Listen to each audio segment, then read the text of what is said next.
मी आदेश बांदेकर आपल्या सगळ्यांचं मनापासून स्वागत करतो। स्वप्नाली विजय गर्जे हे सासरचं नाव असणाऱ्या या माऊलीचं माहेरचं नाव स्वप्नाली बाबासाहेब नागरगोजे, मुंबई चेंबूर इथे राहणाऱ्या या कुटुंबाला आज भेटणार आहोत। मी सुद्धा इथून लगेच लक्ष्मी पाठवतो, ही बघा पाठवली मिळाली सर।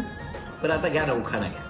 मंगळसूत्राच्या 2 वाट्या, सासर आणि माहेर, विजयराव मास्क घालूनच पडतात घराच्या बाहेर। आणि विजयराव तुम्ही? मनात माझ्या सुखी संसाराची आस, स्वप्नाली तू नेहमी हसत राहा। काय यमक आहे तुमचं? गडबड आता गोंधळ झाला परत। कोणी कोणी तुम्हाला जरा उखाणे शिकवले आणि तुम्ही किती दिवस पाठ करताय जरा मला सांगा। नाही, सकाळपासून या दोघी, माझी मिसेस आणि माझी भाऊजाई, ह्या दोघी दुपारपासून मागे आहेत माझे, सकाळपासून। बरं, आधी ओळख करून द्या सगळ्यांची। हे माझे मिस्टर विजय गर्जे। नमस्कार। हे माझे सासरे भास्कर बाजीराव गर्जे। हे माझे सासूबाई रंकर गर्जे। हे माझे छोटे दीर धनंजय गर्जे आणि ही माझी छोटी जाऊ कोमल गर्जे। नमस्कार। चला, सगळे गर्जे एका आता घरात आहेत, बरोबर ना? बरं, माहेरी कोण कोण आहे वहिनी, ओळख करून द्या। हा, इकडे माहेरी माझे मामा प्राचार्य रामदास सानप, आत्या चंदा सानप। नमस्कार। माझी मोठी ताई वैशाली गीते। नमस्कार। नमस्कार। छोटी बहीण माधुरी खेडकर। नमस्कार। नमस्कार। आणि तिचे मिस्टर वैजनाथ खेडकर। नमस्कार नमस्कार नमस्कार नमस्कार। म्हणजे वहिनी, आता तुमचं बालपण कुठे गेलं? सर, माझं बालपण पाटोदा बीड जिल्ह्यामध्ये। बीड जिल्ह्यामध्ये? मग तिथे कोण कोण असतं आता? आता माझा भाऊ असतो आणि आई असते आणि वहिनी असते। पण कसं गेलं बालपण, कसं गेलं? बालपण खूप चांगलं गेलं। आम्ही 4 बहिणी आणि 1 भाऊ होतो। घरात आजी बाबा, आई पप्पा, भाऊ। पण आता ही सगळी माहेरच्या तुमच्या बहिणी वगैरे कुठे बसले आहेत आता? आता ह्या पुण्यात आहेत सर, कारण तिकडे पाटोद्याला नेटवर्कचा थोडा इश्यू होता। आणि मी पटकन जरा पुण्यात जातो। काय म्हणणं आहे मामा मामी सगळ्यांनी सांगा आधी, या तुमच्या भाचीबद्दल काय म्हणणं आहे तुमचं? आमचं लग्न 91 साली झालं, तर तेव्हापासून ती लहान होती आणि माझ्या नजरेसमोर आहे। लहानपण तिचं खूप अगदी छान गेलं। नंतर शालेय जीवन देखील तिने खूप व्यवस्थित मॅनेज केलं। लग्नानंतर देखील ती आता खूप जिद्दी आहे आणि उर्वरित शिक्षण जे आहे ते आता तिने मुंबईला म्हणतो फार्मसी कोर्स सध्या पूर्ण करते। तेव्हा ती आयुष्यामध्ये खूप जिद्दी आहे। तिचा निर्णय जो आहे तो ती व्यवस्थित पूर्णपणे पार करते आणि सर्व कुटुंबाला ती एकत्र ठेवण्याचं तिचं जे आहे नियोजन हे खूप छान आहे। हा, स्वप्नाली माझी भाची आहे, पेक्षा माझी बेस्ट फ्रेंड आहे। लहानपणापासून खूप आमच्या दोघींचं खूप छान बॉन्डिंग आहे। बरं, बहिणींचं काय म्हणणं आहे ते ऐकूया चला। आम्ही एकदम छान फ्रँकली राहतो, रोजचं आमचं बोलणं असतं। नाही, पण लहान असताना कसं होतं तुमच्यामध्ये? आम्ही खूप समजूतदारपणाने राहत होतो, भांडणं तर बिलकुल नाही केली, कधीच नाही? कधीच नाही। असं कसं? 3 बहिणी एकत्र आहेत आणि काही वाद नाही, भांडण नाही, असं कसं शक्य आहे? छोटीचे व्हायचे पण मोठे आमच्या मोठ्यामध्ये नव्हते होते। थांबा 1 मिनिट, विजयजी मला सांगा, हे पटतंय का तुम्हाला? असं शक्य आहे का? नाही, म्हणजे अशी शाब्दिक भांडणं त्यांची झाली असतील, पण अशी हाणामारी वगैरे काही नसतील, कारण वैचारिक त्यांचं चौघींचं पण छान पडतं, एकमेकांशी बॉन्डिंग चांगलं आहे।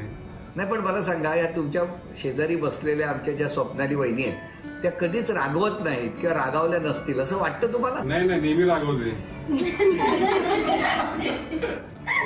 ऐकलं का बहिणींनो, किती बाजू घेणार? बहिणींमध्ये नसेल रागवत, पण ती मला तर रागवते नेहमी। दुसऱ्या बहिणीला विचारतो, त्यांचं काय म्हणणं? नमस्कार। हो, ती एक हुशार आहे, तिचं घर एक व्यवस्थित मॅनेज करते। दुसरं म्हणजे आम्हा दोघीचे भांडणं व्हायचे। इव्हन मी असं म्हणायचे की मी सगळ्यात छोटी आहे, तर मी कुठलंच घरातलं काम नाही करणार, मला कुठलं काम देऊ नका, तुम्ही मोठे ऍटलीस्ट तुम्ही करा म्हणून। मग ते नाही की तू पण करायला हवी, आम्हाला हेल्प करायला हवी तू पण। त्यामुळे आमचं भांडणं व्हायचे आम्हा दोघीचे। तुम्हाला लहानपणापासून काम करायची सवय नव्हती का, आवड नव्हती? मी छोटी होती, त्याचा थोडा तरी मला फायदा व्हायला होता, पाहिजे होता ना। पण दिला नाही ना या 2 बहिणींनी तसा। बरं, किती मिस करता आपल्या बहिणीला? म्हणजे खूप मिस करते। कधी कधी काय ज्या गोष्टी सोबत बसून काहीतरी शेअर करायचंय की जे तिला मला पोहोचायचंय अपार्ट फ्रॉम मोबाईल, मग ती की जवळ पाहिजे मला तुझ्याशी बोलायचं. आणि पाठीमागे कोण आहे? माधुरी खेडकर यांचे मिस्टर आणि आमचे साडू विजय गर्जे आणि ताई स्वप्नाली ताई. बरोबर आहे. एक मिनिट, आधी मला सांगा, तुमच्या सौभाग्यवतींना लहानपणी काम करायची आवड नव्हती, आताच कसं काय? सुरुवातीला नक्कीच ऍडजस्ट करायला वेळ झाला तिला. तिने प्रयत्न खूप केला, कारण ती लहान होती, लहानाने वाढली होती. इकडे मी घरात मोठा होतो, मोठी सून होती, त्याच्यामुळे तिला जबाबदारी खूप होती आणि त्या जबाबदारीचं तिला करण्यासाठी तिला खूप एफर्ट्स घ्यावे लागले. नाही, त्यांनी एफर्ट्स घेतले की तुम्ही मदत केली? मी मदत केली बरीचशी. आणि तिने पण स्वतःला तसं चेंज करून घेतलं. आणि स्वप्नाली वहिनींबद्दल काय म्हणणं आणि विजयजींबद्दल? स्वप्नाली वहिनी आणि विजयजी आमचा प्रथम संबंध म्हणजे लग्न आमचं ठरल्यानंतर, आमचं अरेंज मॅरेज आहे. आणि लग्न ज्यावेळेस ठरलं त्यानंतर मी बेंगलोरला त्यावेळेस नोकरी करत होतो. माधुरीला मला भेटण्यासाठी यायचं होतं लग्न ठरल्यानंतर, तर ते त्यावेळेस औरंगाबादला राहत होते. तर घरच्यांना न सांगता मी औरंगाबादला हिला भेटण्यासाठी गेलो. हा किस्सा आता मी सगळ्यांसमोर सांगतोय. पण मला ताईंनी आणि भाऊजींनी ज्या पद्धतीने सपोर्ट केला आणि आम्हाला लग्ना अगोदर पण भेटण्याची अनुमती वगैरे दिली. आणि एलोरा अजिंठा केव्स मध्ये आम्ही त्या इकडच्या साईडला आम्ही जाऊन भेटलो. आणि आज तुम्ही म्हणजे गौप्यस्फोट करताय का? हो, म्हटलं हा जो प्लॅटफॉर्म आहे, इथं काही गोष्टी आपण स्वतःहून ओपन होऊन सांगितलं तर कदाचित सोपं जाईल. नाही, काळजी करू नका. आज सगळीकडे पाटोद्यापासून सगळेजण जेव्हा भाग बघतील ना हा एपिसोड, तेव्हा आज सगळं बाहेर येणार आहे सगळं. बरं स्वप्नाली वहिनी, मला सांगा, या सगळ्या कुटुंबाला तुम्ही किती मिस करत असता नेहमी? खूप मिस करते सर. आणि सगळ्यात जास्त मी माझ्या बाबांना खूप मिस करते. 1.5 वर्षापूर्वी ते एक्सपायर झाले. असते असते तर खूप खुश झाले असते हे सगळं लोक. सगळ्या बहिणींच्या डोळ्यात पाणी स्वाभाविक आहे. बाबांची आठवण येणं आणि बाबांना मिस करणं तुमच्या डोळ्यातून तुमच्या भावना व्यक्त होताना दिसत आहेत मला. पण त्यांचे आशीर्वाद तुमच्यावर आहेत. हो नक्कीच सर, नक्की. आणि माझ्या सासऱ्यांचे पण, मी माझ्या सासऱ्यांना खूप माझ्या वडिलाच्या जागेवरच मानते. ते पण खूप सपोर्ट करतात मला नेहमीच. नाही, सासरे बुवांना आता काही वेळात बोलण्याची संधी मिळणार आहे. पण त्याआधी ना एक मला छोटंसं आव्हान आता बहिणीला द्यायचं आहे. कारण तुमची बहीण आहे ना, आणि ज्यांना तुम्ही लग्नात मदत केली ना त्या छोट्या बहिणीलाच आता आव्हान देतो. चला, त्यांना मी एक प्रश्न विचारणार. त्या प्रश्नाचं उत्तर जर त्यांनी दिलं तर आज तुम्हाला तुमची बहीण सोन्याची नथ झी मराठीकडून बक्षीस म्हणून मिळवून देणार आहे. ताई, तयार आहात का? हो तयार. तर तुमच्यासाठी प्रश्न आहे. 5 राष्ट्रीय क्रिकेट खेळाडूंची नावं सांगा. विराट कोहली, 1, सचिन तेंडुलकर, 2, सौरभ गांगुली, 3, MS धोनी, 4. रोहित शर्मा. अभिनंदन. आणि वहिनी, अभिनंदन, तुम्हाला झी मराठीकडून सोन्याची नथ मिळालेली आहे बक्षीस म्हणून. अभिनंदन. विजयजी, कसं वाटतंय आज? छान वाटतंय सर. तुमचं बालपण कुठे गेलं? माझं चेंबूरमध्येच गेलं सर. चेंबूरमध्ये कुठे? चेंबूरमध्ये कोकण नगर नवजीवन सोसायटी, चेंबूर कॅम्प. घरी कोण कोण होतं? घरी आम्ही 3 भाऊ, आई वडील. आई बाबा काय करायचे? वडील माझे बीएसटी ड्रायव्हर होते आणि आई हाऊसवाईफ होती, गृहिणी होती. बाबा, कसा होता हो स्वभाव विजय यांचा लहानपणी? विजयचा स्वभाव सर खेळकर लय होता. हा, खेळकर असा होता की त्याला म्हणजे अभ्यासामध्ये असायचा, 5वी 7वी पर्यंत अभ्यासामध्ये खूप चांगला. त्याच्यानंतर मग त्यांनी खेळाबद्दल तो वळला. तो कबड्डी एक्सपर्ट आहे. त्याच्यानंतर वेट लिफ्टिंग 450 kg पर्यंत महाराष्ट्र लेवलवरती गेला होता. अरे वा. बॉक्सिंग केलंय आणि ते भिंतीवरून उतरायचं ते सेटिंग असताना ते पण केलं. विजयजी, बाबा म्हणतायत तुम्ही भिंतीवरून उतरता म्हणून.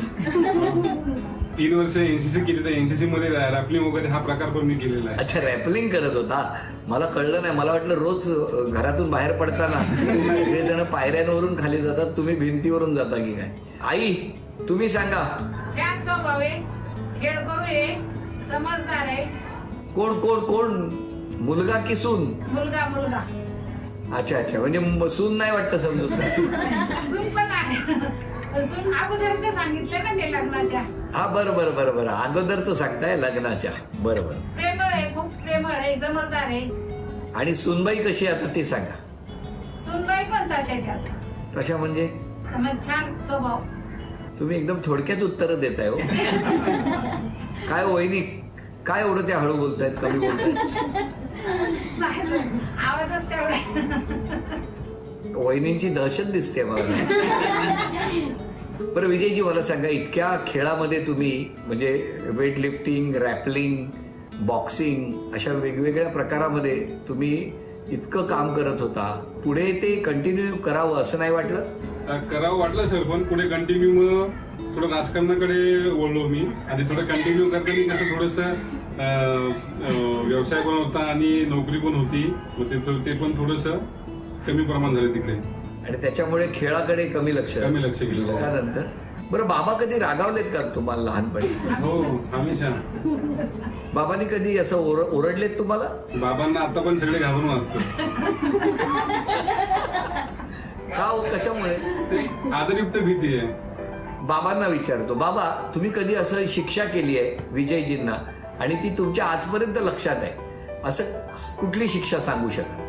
सर अशी शिक्षा म्हणून मी तसं काही म्हणजे केलेला नाहीये, परंतु त्याचा स्वभाव असा होता की तो बाहेर गेल्याच्या नंतर काही चूक केली आणि ती चूक जर माझ्या कानावर आली तर मी त्याला पनिशमेंट म्हणून उभा करायचो. बाकी थोड्या वेळा व्हायच्या तशा. एकदा असा प्रसंग होता की तो असा खेळताना त्याच्या डोक्यामध्ये इकडे जखम झाली. अरे बापरे. जखम झाल्याच्या नंतर मी डॉक्टरकडे नेला. डॉक्टरकडे नेल्यानंतर त्यांनी डॉक्टरला दम दिला. हात नाही लावायचा बोला माझ्या अंगाला. अरे बापरे. हात लावला तर बघ. आणि खरोखर त्या डॉक्टरला दम द्यायला सुरुवात केली त्यांनी. मग शेवटी मग मी रागावल्याच्या नंतर मग त्यांनी ती मलमपट्टी वगैरे करायला दिली. बरं विजयजी, जसं बाबांनी एक आठवण सांगितली तुमची, तसं तुम्हाला कुठली लक्षात राहिली आहे बाबांची शिक्षा? बाबांची शिक्षा अशी, बाबा नेहमी म्हणजे चांगल्या कामासाठी चुकलो तर रागवतातच. शिक्षा अशा भरपूर शिक्षा खाल्ल्यात. वहिनी तुमच्या घरात गृहलक्ष्मीच्या पावलाने आल्यानंतर आजपर्यंत 12 वर्षाचा संसार, त्यांच्या येण्यानंतर तुमच्या आयुष्यात काय बदल झाला? भरपूर बदल झाला सर माझ्या आयुष्यामध्ये पण. आणि खरोखर आमचं म्हणजे बॉन्डिंग छान आहे, दोघांचं पण समृद्ध आहेत आणि खूपच चांगला म्हणजे जिम्मेदारी पण वाढली आहे आणि आहे बदल आहे. काय वहिनी कसं वाटतंय एवढं भरभरून बोलतायत तुमच्याबद्दल? छान वाटतंय. म्हणजे आज टीव्हीवर बोलायचं म्हणून बोलतायत का रोजच बोलतात असं? नाही, बोलत असतात कधीतरी. आता तुम्ही सांगा की या गर्जे कुटुंबात तुम्ही आला तेव्हा इतक्या लांबून पाटोद्यावरून इकडे यायचं, हे कुटुंब सगळं अनोळखी होतं, कसं स्वागत केलं तुमचं आणि कसं वाटतंय आता तुम्हाला? त्या घराबद्दल काय सांगा? छान स्वागत झालं सर माझं, कारण इकडे ह्यांना मुलगी नव्हती. माझे मिस्टर आणि हे 3 भाऊ होते. त्यांनी अगदी मला मुलीसारखं सांभाळलंय आतापर्यंत. अगदी थोडक्यात सांगायचं म्हणजे त्या मला नेहमी बहिणीसारखंच वागवतात. त्या स्वतः 4 बहिणी असल्यामुळे त्यांनी मला जाऊ हा कधी भेदभावच नाही आणला माझ्यामध्ये. की त्या अगदी समजूतदारपणे माझ्या पहिल्या दिवसापासून आतापर्यंत खूप छान मला समजून घेतलं आणि अगदी त्यांच्या लहान बहिणीसारखं त्यांनी मला खूप प्रेम दिलं आणि मला खूप चांगलं समजून घेतात त्या. सगळ्यांनी तर वहिनींच्या चांगुलपणाबद्दल आणि समजूतदारपणाबद्दल तर स्तुती तर त्यांची केलेलीच आहे, पण त्यांचा होतकरूपणा आणि त्यांची जिद्द, मग ती कोणत्या कामाबद्दल असेल, शिक्षणाबद्दल असेल, ह्याच्याबद्दल कोणी काही म्हणणं मांडलं नाहीये. पण सध्या पण वहिनी शिक्षणासाठी नेहमीच बाहेर राहिलेल्या आहेत, घरापासून लांब राहिलेल्या आहेत आणि त्या लांब राहूनच त्यांनी शिक्षण पूर्ण केलं. आणि आज सुद्धा लग्नाला 12 वर्ष झाल्यानंतर आणि एक 10 वर्षाची मुलगी असल्यानंतर सुद्धा त्या पुढचं शिक्षण घेत आहेत. आणि जे लहान मुलं आहेत त्या लहान मुलांच्या सोबत तितक्याच जोमाने त्या सगळ्या काही गोष्टी ऍडजस्ट करून, कॉलेज अटेंड करून त्या शिक्षण पुढचं घेत आहेत. धीराने म्हणजे प्रमाणपत्रच दिलंय तुम्हाला. बाबा कसं वाटतंय आपल्या सुनेबद्दल? आज सगळं घर संसार जबाबदाऱ्या सांभाळून त्या उच्च शिक्षण घेत आहेत, प्रसंगी घरापासून दूर राहतात, पण शिक्षण मात्र त्यांनी कायम सुरू ठेवलेलं आहे. कसं वाटतं सर? स्वप्नाली जी आहे ना, ही आमची जुनं नातं आहे. तिची आत्या आहे ना, माझी भाऊजाई आहे. बरं. आणि त्या नात्यामधून तिला आम्ही लग्न करून आणलेलं आहे आणि ती आमच्या नात्यातलीच आहे, ती आमचीच आहे आणि आतापर्यंत ती आमची म्हणूनच आमचं पुढं शेवटपर्यंत तोच विषय आहे आमचा. बाकी असं आहे की तिचं BSc BEd झालं होतं. BSc BEd झाल्यामुळं तिला घरामध्ये कसं वागायचं, लहान मुलांसंगती कसं वागायचं हे तिला पहिलंच अवगत आहे. त्याच्यानंतर आम्ही एक मेडिकल ओपन केलं. मेडिकल ओपन केल्याच्या नंतर तिला एक विषय दिला, तर तुझं काय मत आहे, तर तिने अगदी एका क्षणामध्ये ते तिने पसंत केलं आणि आता ती डी फार्मसीचं आहे ना, ती आता शेवटचं वर्ष तिचं संपत आलंय. किती मस्त. बरं वहिनी, आज क्षमा मागायची असेल तर कोणाची मागा? सर, मी सगळ्यांची क्षमा मागणार. आज नकळत माझ्याकडून कोणी दुखावलं गेलं असेल त्या सगळ्यांची मी आज क्षमा मागतो. आणि तुम्ही विजयजी? मी सर्वांचीच मागेल. नकळत कोणी जर दुखावलं गेलं असेल तर सगळ्यांची क्षमा आहे. बरं, आजपासून स्वतःमध्ये एक बदल करायचा असेल विजयजी तर कुठला करणार? डायटिंग वर लक्ष द्यायचंय. कसं वाटतंय वहिनी ऐकून? चांगलं वाटतंय. लग्नाच्या आधी खरं तर आमचं उलट होतं. ती जाडी होती आणि मी बारीक होतो. बर. आता मी थोडी तब्येत वाढली आणि ती बारीक झाली आहे. बरं वहिनी, आता तुम्ही स्वतःमध्ये कुठला बदल करणार? हो सर, तोच बदल करायचा आहे मला पण. आजकाल माझं दुर्लक्ष होतं, थोडं एक्सरसाइज वगैरे होत नाही करणं, पण माझं कॉलेज संपलं की आता मी सुरू करेन. म्हणजे तुम्ही स्वतः करणार की विजयजीना करायला? मी पण करेन आणि त्यांच्याकडून पण करून घेईन. Very good. हे जास्त महत्वाचं आहे. बरं वहिनी, तुमच्या दोघांच्याही आयुष्यातला एक आनंदाचा क्षण कुठला आहे? सर, माझी मुलगीचा जन्म. विजयजी तुमच्यासाठी? तोच आहे सर, तोच आहे. विजयजींना एक आव्हान द्यायचं आहे आणि बघायचं आहे की विजयजी तुम्हाला आता तन्मणी मिळवून देणार का. विजयजी, तुम्हाला 3 म्हणजे आधी 2 चित्र दाखवली जातील. ती जी चित्र दाखवली जातील ती चित्र ओळखायची आहेत, ते ठिकाण ओळखायचं आहे. जर 2 चित्रांपैकी एक चित्र जरी तुम्ही ओळखलं नाही तर पर्याय म्हणून ठेवलेलं 3रं चित्र तुम्हाला दाखवणार. पण 2 चित्र तुम्ही अचूक ओळखणं अत्यंत आवश्यक आहे आणि त्यासाठी स्क्रीनवर येत आहे हे पहिलं चित्र. मात्रेचं बूट. वहिनी, तुम्हाला इकडे नेलंय का फिरायला? हो सर. किती वेळा नेलं? 12 वर्षात? एकदाच. 12 वर्षात एकदाच? अभिनंदन. बरं, आता हे दुसरं चित्र बघूया. निरुदारंगण. अभिनंदन.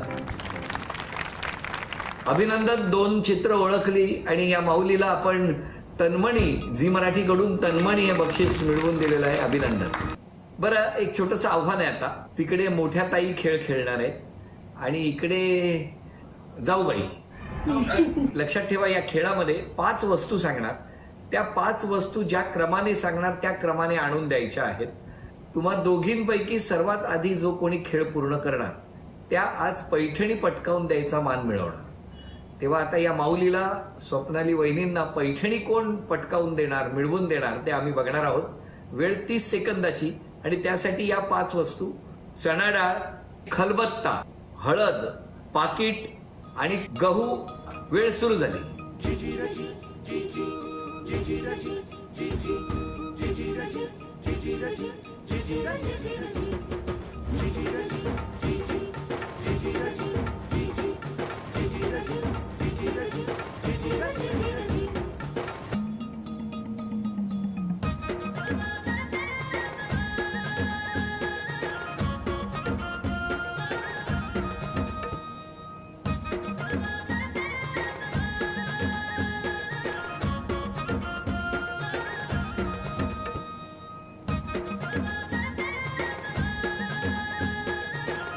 जाऊबाईंनी म्हणजे एका वेळेला घर उचलून आणल्यासारखं आणलंय, पण इकडे बहिणीने मात्र एक वस्तू आणली आहे. चला आता बहिणीला विचारतो. ताई, सांगा काय काय आणलं तुम्ही? 2 आणि तिकडे काय आणलंय? चना डाळ, खलबत्ता, हळद आणि पाकिट. आणि इकडे आपण बघितलं तर ताईंनी 2 वस्तू आणलेल्या आहेत. त्या कुठल्याही क्रमाने कशाही आणलेल्या आहेत. त्यामुळे ही पैठणी पटकावून दिलेली आहे जाऊबाईंनी. अभिनंदन. वहिनी, तुम्हाला मिळत आहे तथास्तू पुणे आणि कोल्हापूर यांच्याकडून पैठणी. अभिनंदन. ही पैठणी लॉकडाऊन नंतर तुम्हाला घरपोच करण्यात येणार आहे. तुम्हा सगळ्यांना मनापासून शुभेच्छा. हसत राहा, आनंदात राहा आणि एकमेकांची काळजी घेत असताना स्वतःची काळजी घेत राहा. आजचा भाग इथेच संपतो आहे. पुन्हा भेटणार अशीच एक पैठणी घेऊन होम मिनिस्टर कुटुंबाचा इम्युनिटी बुस्टरच्या पुढच्या भागात. नमस्कार.